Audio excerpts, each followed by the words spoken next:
Hey guys, good morning. Let's talk about SJFS. I'm going to load up file 3 here, and this should be a pretty unfamiliar location. This is a foresty tile set that I'm working on. It's essentially the same as the foresty town one, but it's much darker. I think the darker colors look good. It's very barren right now, but that's because I've been less focused on beautifying it up and I've been more focused on some small gameplay things to help me with testing and to help me visualize my demo, you could say.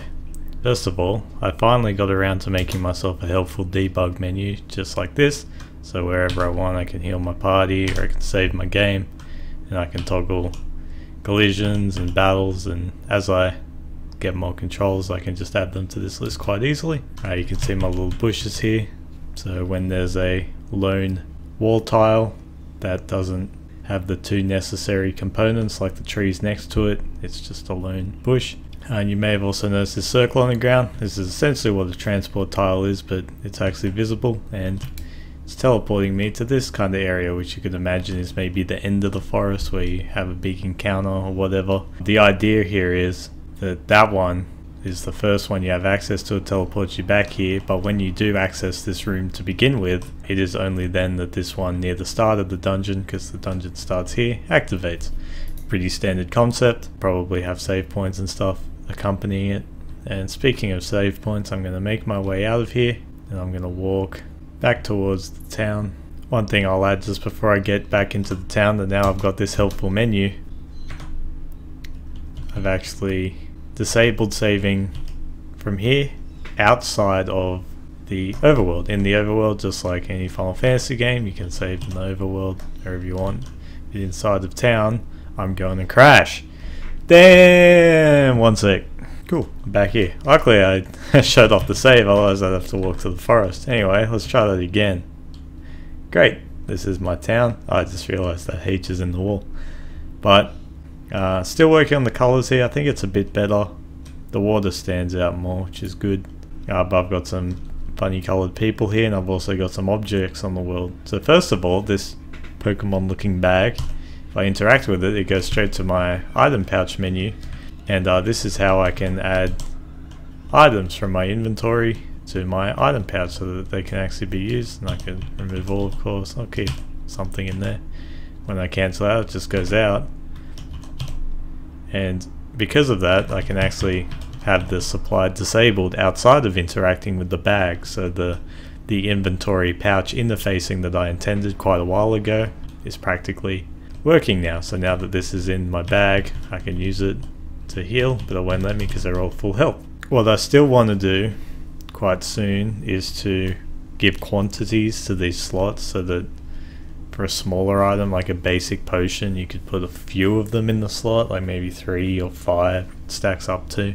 Otherwise you're super restricted on the little crappy potions and stuff like that.